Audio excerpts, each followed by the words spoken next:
Hey guys, Philosopher here, and today I'm talking about how to use Secret Avengers in war. I'm going to talk to you about, the ways not to use them, how to use them. I'll show you a video of a recent attack I did to give you a sense of how I use them in war.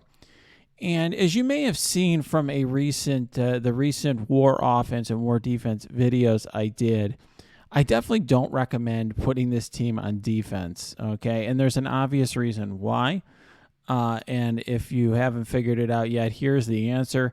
Like symbiotes can beat this team.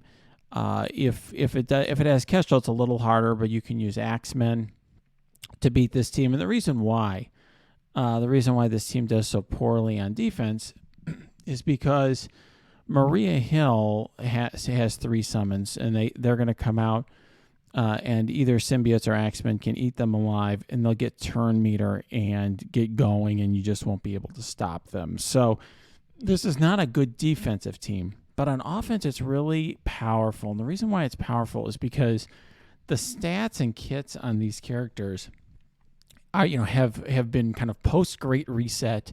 They're super power crept. They're not quite at the level of, let's say, an Infinity Watch, but they're almost as good. And this is a team that can counter almost everything. It can, punch down on a Infinity Watch team, for example. It can really defeat almost anything else pretty handily. And so, other than I should say, I do not believe this team is going to be able to beat Heroes for Hire with Shang-Chi. So putting that to the side, it's going to beat almost everything else. So that's why this team is so valuable, because it can be the way that, let's say, Black Order has been for people, or Infinity Watch. In other words, currently, Infinity Watch is this team that beats everything, right? Well, if you need Infinity Watch to take care of Shang-Chi and the Heroes for Hire team, you don't have another team that can beat almost anything. And this is a team that basically does that. Okay, so to give you an example, people have been asking me, what would you use as the other characters on the team? Well, here's one example from the same war where we attacked. This was, I think this was the last Legion war. We attacked were using Secret Avengers on defense. You saw what happened there. Here is an example of how we use it on offense. This was, using Zemo and Fury. Fury is a great, match for this team because he provides, summons, and those summons, for example, are going to potentially get, blocked, or something else is going to generate healing for the team. Obviously, there's some synergy there, but more importantly, he and Zemo are both skill characters, and that means that Captain Sam's going to give them speed bar. Captain Sam's going to give them ability energy. So that's what's really important there. You don't need to use skill characters, but these are examples of characters that work well, and you can see here what they beat is a pretty strong team. It's obviously a punch down, but nonetheless, you have Doom, you've got Phoenix, Colossus, Minerva, and Squirrel Girl, a team that would be potentially a very tough defensive team, right? If you feel like you want to go after Minerva first, because Minerva will res other characters, but then you've got Phoenix to deal with, you got Doom to deal with, you got to get Doom before he ults, that sort of thing. And this is a team that probably could just tank a Doom ult. Zemo is going to take care of those, the buffs, and he can ability block and all of that. And the rest of the team just wrecks everybody. And so people have been asking me, should you use Kestrel on this team? And I do think that's certainly possible. There are other characters, by the way, you can use. And what I would just say, by the way, for this team is you can really use whatever spare characters you have, whether it's Shuri or Namor or Ultron or whatever. You can just throw them with Secret Avengers. They'll do fairly well.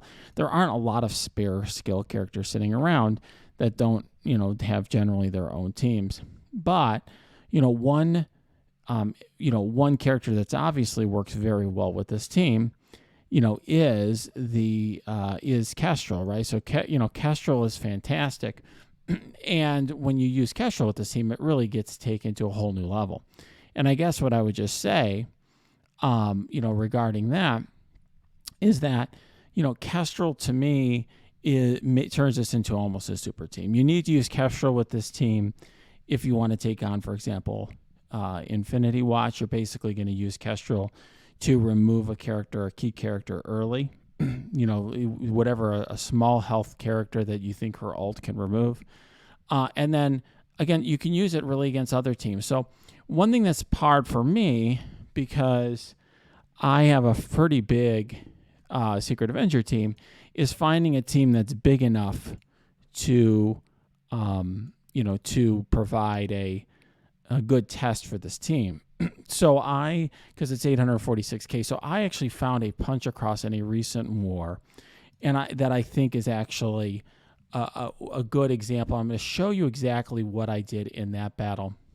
This was a punch across against a team that's very, very difficult, which is the Inhumans. So this is Black Bolt, Yo-Yo, and Coulson, and Doc Ock. You'll see. All right, so let's just check this out. This is a recent attack. This also is, of course, Silver Surfer. So you see, we got Silver Surfer, Black Bolt, Yo-Yo, Doc Ock, Coulson. Very tough, and this is a humongous team. This is like a 850K plus team on the other side. Okay, so, but you're going to see here how quickly this goes south for them, right? The Doc Ock summon doesn't do anything. Captain Sam finishes the job. So between Kestrel and Captain Sam, there's no Silver Surfer anymore. I take him out because he's the one post power creep character on the other team. Obviously, it doesn't mean Black Bolt and Doc Ock aren't great players, or aren't great characters. But look at that, and you see Sharon Carter. She removes buffs, she stuns, so this way Black Bolt pings are no longer an issue. Very, very powerful.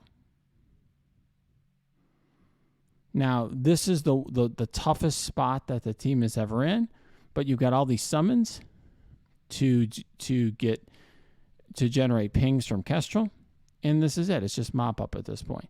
Even though, yes, there are some speed issues, right? You have some health issue here. You have some characters that are low health. They have such incredible sustain from Maria Hill that's it, right? I mean, between her full heal and her cleanse, but also just her passive healing, it's just too much for an opponent team. And this is it. Very, very easy fight. Very, very easy win. I'd try to explain this fight to you, but there's really not much of an explanation other than, take out, you can use your opening moves to take out the most OP character on the opponent's team, and then it's a cakewalk. It really doesn't matter. Doc Ock, this is a humongous Doc Ock, okay? With blue ISO and everything else, so he's hard to take down, but it doesn't matter. You just save him till the end, and this team has more than enough firepower to do it. So if you're asking what you should be doing with Secret Avengers, this is one of the top tier teams. This helps you see why I have this team in tier 1 of my War Offense tier list, which I've linked below. This gives you a sense of how to use the team. It is a fantastic team in War. There's no question about that. And it is a team that can be successful as long as you're not using the team as it is here on War Defense. All right, guys, if you like this video, smash that like button. Subscribe to this channel. If you have comments, leave them below, or go to my Discord. That's linked below as well. We have a lot of great conversations there. Also, check out my Twitch stream. That's linked below as well. I try to stream weeknights.